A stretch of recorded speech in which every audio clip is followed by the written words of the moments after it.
Oke, jadi kita lanjutkan dengan standar tata laksana pada malaria ya. Ini yang harus dipahami dulu bahwa untuk memberikan pengobatan malaria maka kita harus memenuhi standar diagnosisnya. Yang pertama, setiap individu yang tinggal di daerah endemis malaria, yaitu yang sudah menderita demam atau memiliki riwayat demam dalam 48 jam terakhir atau tampak anemia, wajib diduga malaria tanpa mengesampingkan penyebab demam yang lain.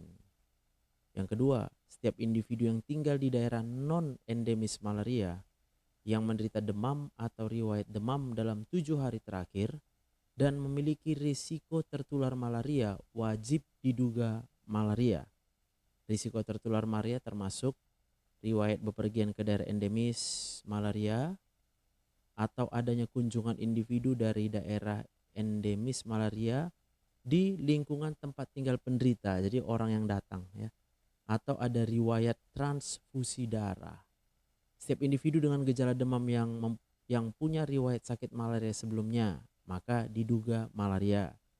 Setiap penderita yang diduga malaria harus diperiksa darah malaria dengan mikroskop atau RDT. Untuk mendapatkan pengobatan yang cepat, maka hasil diagnosis malaria harus didapatkan dalam waktu kurang dari 1 hari terhitung sejak pasien memeriksakan diri. Untuk standar pengobatannya, yang pertama, pengobatan radikal penderita malaria harus mengikuti kebijakan nasional pengendalian malaria di Indonesia. Pengobatan dengan artemisinin based combination therapy atau ACT hanya diberikan kepada penderita dengan hasil pemeriksaan darah malaria yang positif ya. Pemberian ACT harus segera diberikan setelah ada hasil pemeriksaan darah. Penderita malaria tanpa komplikasi harus diobati dengan kombinasi berbasis artemisinin atau ACT ditambah primaquine sesuai dengan jenis plasmodiumnya.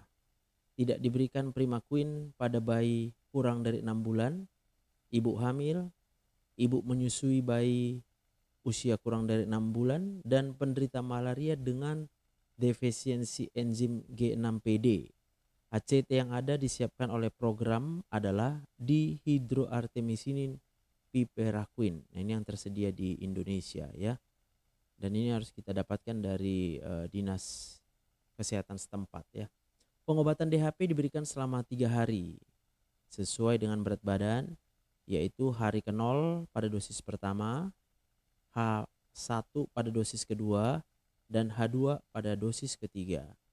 Penderita malaria berat atau dengan komplikasi harus diobati dengan artesunat intravena dan bila tidak memungkinkan diberikan secara intramuskular. Pengobatan minimal 24 jam, jam ke-0, jam ke-12, dan jam ke-24.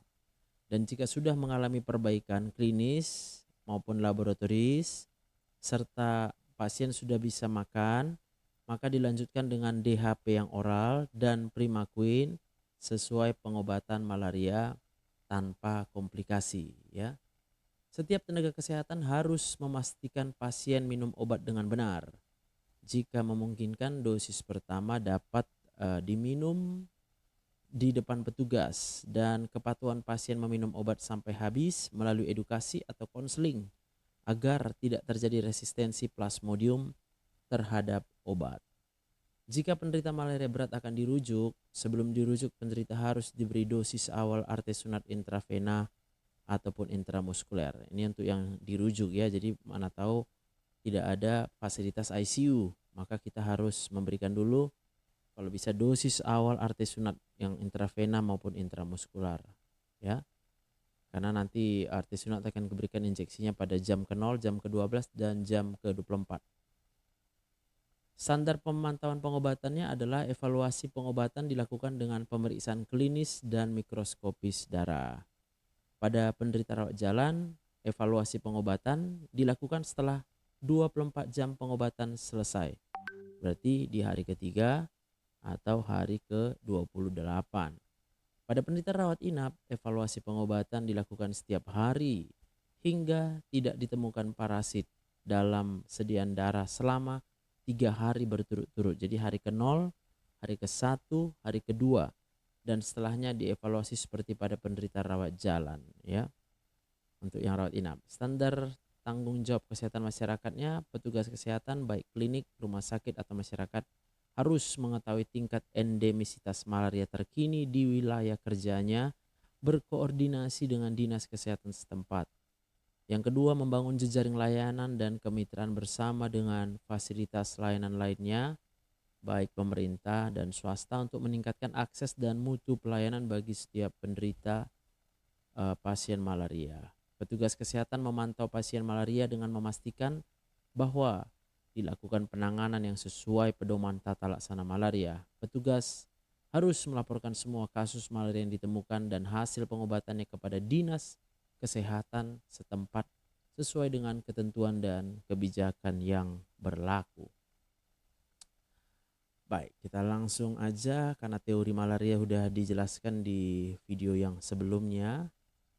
Ya, oke, ini adalah diagnostiknya. Pengobatan. Yang pertama, kita mulai dengan pengobatan malaria yang tanpa komplikasi, ya. Jadi pengobatan malaria yang dianjurkan saat ini dengan pemberian DHP, ya. Pemberian kombinasi ini untuk meningkatkan efektivitas dan mencegah resistensi. Malaria tanpa komplikasi diobati dengan pemberian DHP dan Primaquine secara oral, ya. Jadi untuk yang malaria tanpa komplikasi, DHP tambah Primaquine. Di samping itu diberikan Primaquine sebagai gametosidal maupun hipnozoidal. Jadi pengobatannya adalah tujuannya untuk membunuh gamet maupun membunuh hipnozoid. Kita mulai yang pertama, pengobatan malaria tanpa komplikasi, yaitu pada malaria falciparum dan vivax. Pengobatan malaria falciparum dan vivax saat ini menggunakan DHP ditambah Primaquine. Dosis DHP untuk malaria falciparum sama dengan malaria vivax. Primaquine untuk malaria falciparum hanya 1 hari saja. Hanya hari pertama dengan dosisnya 0,25 mg per kilogram berat badan. Sedangkan untuk malaria vivax itu selama 14 hari, ya. Untuk malaria vivax selama 14 hari dosisnya sama, yaitu 0,25 mg per kilogram berat badan per hari, ya, selama 14 hari. Ini yang perlu diingat, Primaquine tidak boleh diberikan pada bayi usia kurang dari 6 bulan dan ibu hamil nggak boleh, ibu menyusui bayi usianya kurang dari 6 bulan juga nggak boleh. Pengobatan malaria falciparum dan malaria vivax seperti tertera di bawah. Jadi ini dia, DHP dihidroartemisinin piperaquine ditambah dengan Primaquine, ya. Ini dosisnya, DHP dan Primaquine. Ini menurut berat badan, ya, berapa tablet, ini ada tabelnya. Catatan, sebaiknya dosis pemberian DHP berdasarkan berat badan. Apabila penimbangan berat badan tidak dapat dilakukan, maka pemberian obat dapat berdasarkan kelompok umur. Apabila ada ketidaksesuaian antara umur dan berat badan, maka dosis yang dipakai adalah berdasarkan berat badan. Untuk anak dengan obesitas, gunakan dosis berdasarkan berat badan ideal anak dengan obesitas. Primaquine tidak boleh pada ibu hamil, ibu menyusui bayi kurang dari 6 bulan, dan bayi usia kurang dari 6 bulan.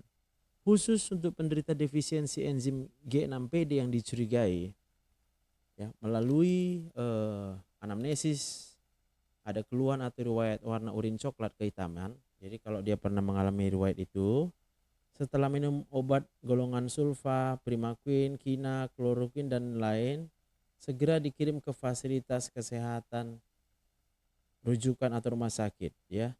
Karena kemungkinan dia mengalami anemia hemolitik dengan defisiensi enzim G6PD.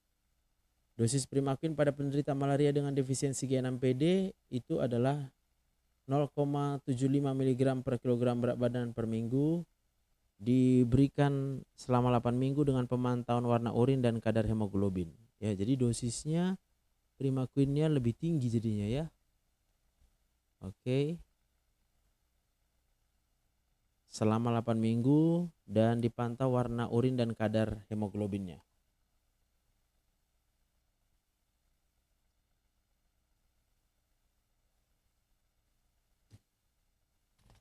Pengobatan malaria Vivax yang relapse, kalau dia terjadi relapse, diberikan regimen ACT yang sama, tetapi dosis Primaquine-nya ditingkatkan menjadi 0,5 mg per kilogram berat badan per hari. Dan harus disertai dengan pemeriksaan enzim G6PD kalau dia yang relapse. Ya. Untuk ovale, pengobatan malaria ovale saat ini menggunakan ACT yaitu DHP selama 3 hari ditambah dengan Primaquine selama 14 hari. Dosis pemberian obatnya sama dengan malaria Vivax. Untuk malaria pengobatan malaria diberikan DHP selama 3 hari, ya, sama dengan 3 hari dengan tidak memberikan Primaquine, ya, tanpa Primaquine kalau untuk malaria. Sedangkan untuk infeksi campuran, falciparum ditambah Vivax maupun ditambah ovale, diberikan dosis campuran DHP selama 3 hari, kemudian Primaquine selama 14 hari. Ya.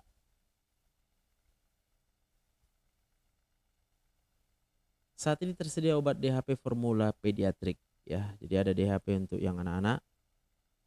Sediaannya dispersible dengan zat aktif dihidroartemisinin 20 mg dan piperacin 160 mg. Sesuai dengan evaluasi khasiat keamanan dan rekomendasi WHO, yaitu penggunaan DHP dispersible terbatas pada pengobatan malaria tanpa komplikasi untuk anak dan bayi usia 6 bulan ke atas atau bayi dengan berat badan 5 kg atau lebih.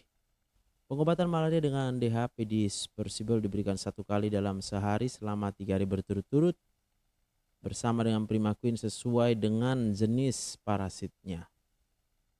Ini dosis DHP yang dispersible, ya. Tablet DHP dispersible diberikan dengan melarutkan terlebih dahulu pada 10 cc air, disarankan diberikan setelah makan. Untuk nolesi, diagnosa pastinya hanya ditegakkan dengan PCR dan tidak diberikan Primaquine. Kenapa? Jadi Primaquine itu harus kita ingat dia tujuannya adalah untuk sebagai hipnozoidal. Pengobatan suspek malaria nolesi diberikan sesuai dengan dugaan spesies. Sedangkan kalau lini pertama nggak bisa, maka kita berikan obat malaria lini kedua. Obat lini kedua sebagai obat kegagalan terapi dengan DHP yaitu Kina. Jadi ini ada obat lini kedua. Sediain Kina tablet sebagai lini kedua malaria tanpa komplikasi dan Kina injeksi untuk malaria berat. Cara penggunaannya dapat dilihat pada lampiran. Oke. Obat lini kedua selain Kina yaitu dengan ACT kombinasi artemeter lumefantrine dan kombinasi artesunat pironaridin. Apabila obat lini pertama tidak tersedia atau stock out selain Kina, obat ACT jenis lain dapat disiapkan oleh program malaria maupun sektor swasta. ACT yang dipilih adalah artemeter dan lumefantrine. Ini lini kedua, ya. Untuk yang artemeter dan lumefantrine terdiri dari artemeter 20 mg dan lumefantrine 120 mg untuk anak yang dispersible. Terdiri dari 20 mg artemeter dan 120 mg lumefantrine. Ini dosis kombinasinya. Artemeter lumefantrine menurut berat badan. Diberikan selama 3 hari, ya. Ini sebagai lini kedua. 0 jam, 8 jam, 24 jam, 36 jam, 48 jam, dan 60 jam, ya. Artemeter lumefantrine dosis maksimal adalah 4 tablet. Pemberian ini berdasarkan umur tadi, ya. Jadi artemeternya 4 tablet. 4 tablet 0. Pemberian pertama 0 jam 4 tablet, setelah 8 jam 4 tablet. Sedangkan Primaquine dimulai dengan 1 tablet untuk anak ini, ya, kurang lebih dari 14 tahun. Kemudian artemeter lumefantrine-nya 4 tablet setelah 24 jam, 36 jamnya 4 tablet, 48 jamnya 4 tablet, 60 jamnya 4 tablet. Jadi berapa kali pemberian? 1, 2, 3, 4, 5, 6, ya. Pemberian Primaquine untuk malaria Vivax dan malaria ovale tetap hari pertama sampai hari ke-14. Jadi kita harus mengingat lagi prinsipnya itu adalah Primaquine sebagai hipnozoidal. Kombinasi artesunat dan pironadin ASPI yang merupakan ACT ke-6 yang direkomendasi oleh WHO terdiri dari artesunat 60 mg dan pironaridin tetrafosfat 100 mg satu tablet. Dosisnya untuk dewasa sebagai berikut ya. Ini berdasarkan berat badan ya, ASP-nya satu tablet kalau berat badannya 20 sampai 24, 24 sampai 45, 45 sampai 65 dan lebih dari 65 kg.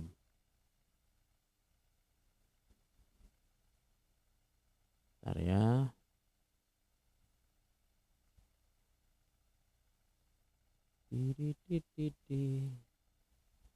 Semoga udah bisa live ya.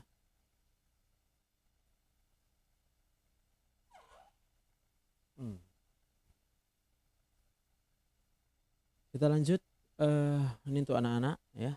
Lalu untuk pengobatan malaria kambuh atau berulang recurrence. Infeksi malaria dapat berulang atau kambuh, artinya dibuktikan parasitnya ditemukan kembali positif ya, di mana dahulunya sudah negatif. Bukan gejala yang masih ada atau dirasakan, tapi negatif ya, sudah dinyatakan negatif ya.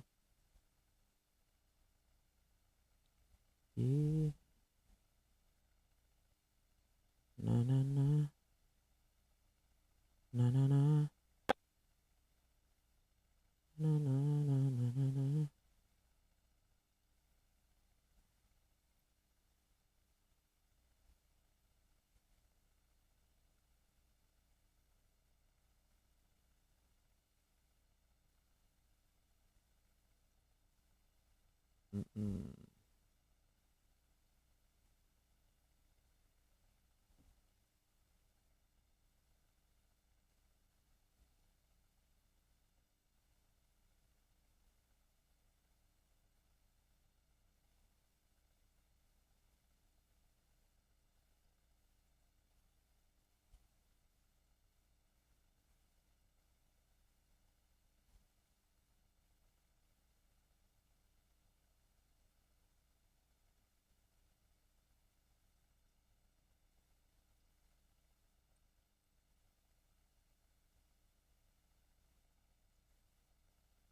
Oke. Lanjut lagi untuk kasus yang rekrudensi ya. Parasit malarianya ditemukan kembali kurang dari 28 hari setelah dimulai terapi. Dengan catatan obat sudah sesuai dosis dan tidak dimuntahkan. Itu namanya rekrudensi. Ya, positif lagi malarianya setelah kurang dari 24 hari. Ini dapat terjadi pada semua jenis plasmodium yang diartikan sebagai kegagalan pengobatan, penanganannya adalah dengan menggunakan second line drug ya. Kemudian ada namanya reinfeksi apabila ditemukannya kembali parasit setelah 28 hari pengobatan karena infeksi kembali, yaitu gigitan baru dari nyamuk yang terinfeksi pada individu yang sudah sembuh. Dapat terjadi pada semua plasmodium. Penanganannya adalah pemberian obat yang sama, lini pertama ya. Jadi tadi kalau rekrudensi kurang dari 28 hari, sedangkan reinfeksi setelah 28 hari selesai pengobatan. Dapat terjadi pada semua plasmodium, penanganannya adalah pengobatan obat yang sama atau lini pertama. Relapse, disebut relapse, ditemukan parasit kembali setelah 28 hari. Pada malaria vivax atau ovale, karena aktifnya kembali bentuk hipnozoid yang tertinggal di dalam hati. Hal ini tidak terjadi pada plasmodium lain karena tidak memiliki stadium yang hipnozoid ya.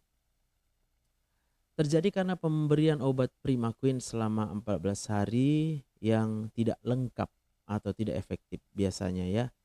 Penanganannya adalah dengan menaikkan dosis Primaquine 0,5 mg per kilogram berat badan per hari selama 14 hari.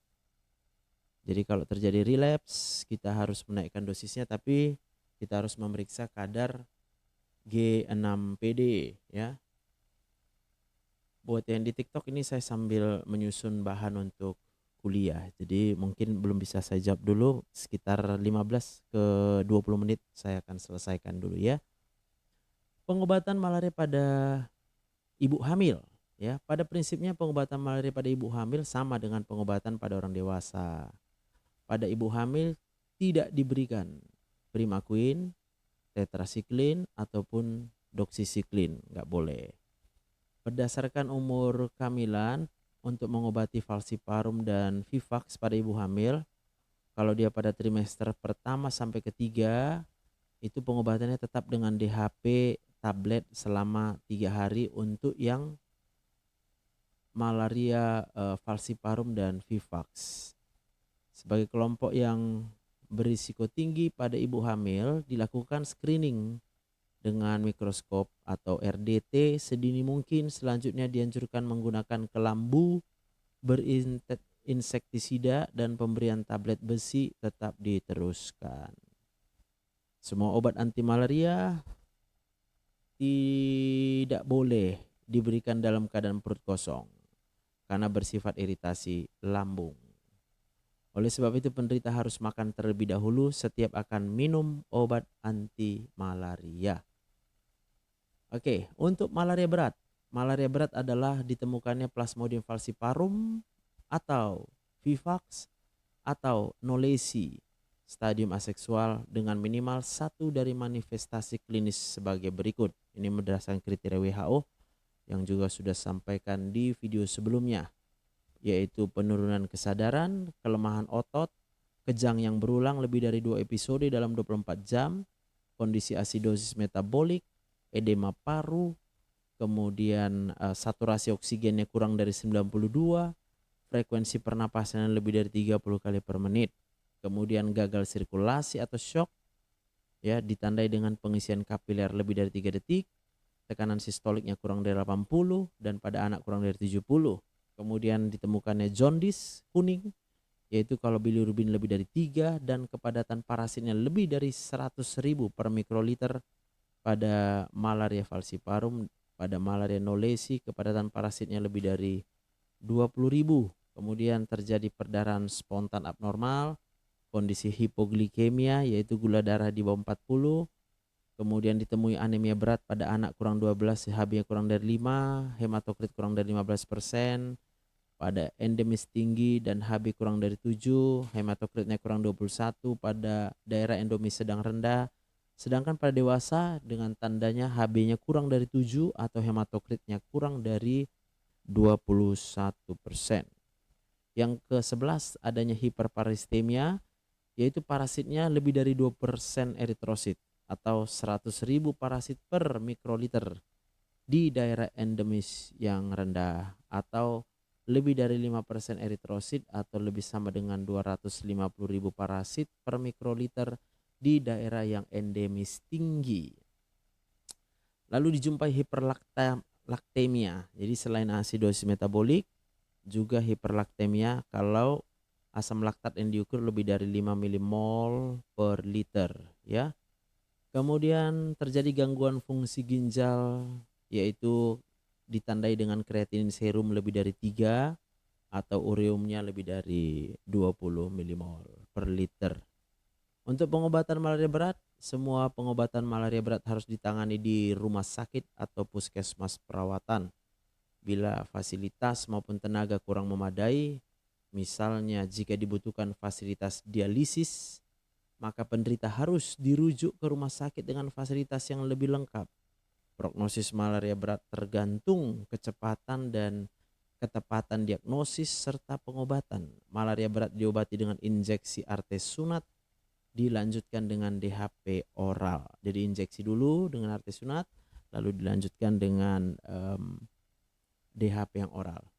Untuk pengobatan malaria berat di puskesmas atau klinik non perawatan wajib dirujuk. Malaria berat di puskesmas, klinik perawatan, rumah sakit, maka artesunat intravena pilihan utama, ya. Ini cara pemberiannya, silakan dibaca. Artesunat parenteral tersedia dalam vial yang berisi 60 mg serbuk kering asam artesunik dan pelarut dalam ampul yang berisi natrium bikarbonat 5%. Keduanya dicampur untuk membuat 1 cc larutan sodium artesunat, kemudian diencerkan dengan dextrose 5% atau NaCl 0,9% sebanyak 5 cc sehingga didapat konsentrasi 60 mg per 6 cc atau 10 mg per cc. Obat diberikan secara bolus perlahan-lahan. Jangan lupa, artesunat diberikan dengan dosis 2,4 mg per kilogram berat badan intravena sebanyak 3 kali, yaitu jam ke-0, jam ke-12, dan jam ke-24 di hari yang pertama. Selanjutnya 2,4 mg per kilogram berat badan intravena setiap 24 jam sehari sampai penderita mampu minum obat oral. Jadi hari pertama 3 kali, hari kedua, dan seterusnya sampai pasien bisa makan lagi, baru diganti dengan obat yang oral. Oralnya nanti masuk ke DHP, dihidropiperaquine ya. Dosis artesunat 3 mg per kilogram berat badan untuk anak, berat badan kurang 20 kg. Oke, untuk anak ya. Ini contoh perjalanan dosis. Oke. Pengobatan malaria berat pada ibu hamil dilakukan dengan memberikan artesunat juga, seperti pada pasien dewasa. Pemberian cairan pada malaria berat ya, pada malaria berat terjadi kecenderungan edema paru akibat adanya sekuestrasi cairan ya. Jadi pada malaria berat cairan akan menumpuk di dalam paru-paru, karena itu perlu hati-hati dalam memberikan cairan. Adapun prinsip pemberian cairan adalah sebagai berikut. Pemberian cairan diperhitungkan secara individual sesuai kebutuhan pasien. Bila masih dapat per oral, diberikan cairan per oral. Bila diperlukan infus, tidak bisa makan dan minum. Cairan pilihannya adalah NaCl 0,9% dengan tetesannya adalah 1-2 cc per kilogram berat badan per jam. Wajib monitor tanda-tanda vital dan juga produksi urin daripada pasien. Kalau terjadi oliguria, dilakukan dialisis, yaitu dengan RRT, renal replacement therapy. Bila terjadi edema paru, maka batasi pemberian cairan dengan monitoring yang ketat, dan bila terjadi gagal napas, perlu dilakukan pemasangan ventilator. Bila MAP atau mean arterial pressure kurang dari 65, dilakukan pemberian cairan NaCl-nya di loading 5 ml per kilogram berat badan ditambah dengan vasopresor ya. Oke. Pemberian bolus cairan tidak diperkenakan atau kontraindikasi baik berupa koloid maupun kristaloid. Jadi nggak boleh dibolus ya. Karena apa? Karena kecenderungan terjadi edema paru pada malaria ya. Banyak kali yang kena akunnya. Yes. Cairan yang direkomendasikan adalah normal salin 0,9%. Ringer laktat tidak dianjurkan. Jangan lupa. Pemberian cairan mengacu pada asas sedikit kering dengan volume cairannya 2000 sampai 2500 cc per 24 jam pada orang dewasa. Pemberian cairan 0,9% pada anak dengan malaria berat. Oke, itu pada anak lah itu ya. Pemberian antibiotik pada kasus anak. Oke, pemberian antibiotik dapat dipertimbangkan untuk kasus malaria berat dewasa dengan hiperparestemia, acute kidney injury, asidosis, dan malaria dengan shock. Jadi dipertimbangkan pemberian antibiotik. Sebelum dirujuk, wajib memberikan suntikan artesunat. Oke, ini tadi untuk pemantauannya ya. Untuk rawat jalan harus dilakukan evaluasi setidaknya dalam 28 hari setelah mulai minum obat secara adekuat ya. 28 hari ya. Evaluasi pengobatan dilakukan secara klinis dan parasitologis dengan pemeriksaan klinis atau sediaan darah secara mikroskopis. Apabila tidak ada perbaikan atau terdapat perburukan klinis selama masa pengobatan dan evaluasi, penderita segera dianjurkan datang kembali. Untuk rawat inap, pada penderita rawat inap evaluasi pengobatan dilakukan setiap hari dengan pemeriksaan klinis dan darah malaria sampai klinis membaik dan hasil mikroskopik negatif. Jadi kalau dia opname tiap hari diperiksa ya. Diposted. Oke, evaluasi pengobatan disarankan dilakukan setidaknya dalam 24 hari seperti pada poin A. Untuk pencegahan ya. Jadi malaria bisa dicegah. Pencegahan malaria tidak hanya pemberian obat profilaksis, karena tidak ada satupun obat malaria yang dapat melindungi secara mutlak terhadap infeksi malaria. Prinsip pencegahan malaria adalah awareness, bites prevent, chemoprophylaxis, diagnosis, dan treatment. Ya, chemoprophylaxis adalah dengan obat. Pemberian obat anti malaria sebelum bepergian ke daerah endemis ya. diutamakan pada orang dengan risiko tinggi terkena malaria karena pekerjaan dan perjalanan ke daerah endemis tinggi, dengan tetap mempertimbangkan keamanan dan lama dari obat yang digunakan tersebut. Rekomendasi obat pencegahan malaria berbeda-beda di setiap negara. Tujuan perjalanan dan dapat ditemukan di informasi serta tergantung kebijakan di setiap negara. Ada beberapa jenis obat pencegahan yang tersedia, namun yang tersedia di Indonesia hanya satu saja. Untuk kemoprofilaksis adalah doksisiklin dengan dosis 100 mg per hari. Obat ini diminum 1 hari sebelum bepergian, selama berada di daerah tersebut sampai 4 minggu setelah kembali, ya. Tapi tidak boleh diberikan pada ibu hamil dan anak di bawah 8 tahun, nggak boleh pakai doksisiklin. Sebaiknya konsumsi obat ini sebagai profilaksis tidak lebih dari 12 minggu. Jadi batasnya selama 12 minggu berada di daerah endemis.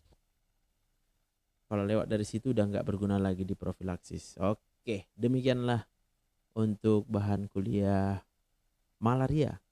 Buat yang berminat lihat di VT TikTok dan juga akan saya upload di YouTube. Selamat siang.